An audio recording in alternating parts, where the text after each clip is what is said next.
DOH nilinaw na wala pang naitala sa Pilipinas na Mpox Clade 1B, ang variant na may public health emergency na international concern. Ayon kay Health Secretary Ted Arbosa, tanging Mpox Clade 2 na milder variant ang nasa Pilipinas ngayon. Sa Iloilo, nakarecover na ang isang pasyenteng nagpositibo sa Mpox.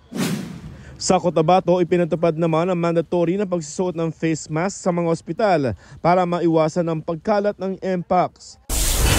Mahigit 4 na raang kaso ng leprosy o ketong na itala sa Region 10 noong 2024. Kaya sa Iligan City, isinagawa ang Kilatis Cutis Campaign, isang malawakang libreng konsultasyon para sa mga sakit sa balat kabilang na ang leprosy. Minor phreatic eruption na itala sa Bulkan Taal kagabi. Tumagal yan ng 4 na minuto. Nananatili pa rin sa Alert Level 1 ang bulkan. Ipinagbabawal pa rin ang pagpunta sa Taal Volcano Island. Joseph Morong nagbabalita para sa GMA Integrated News.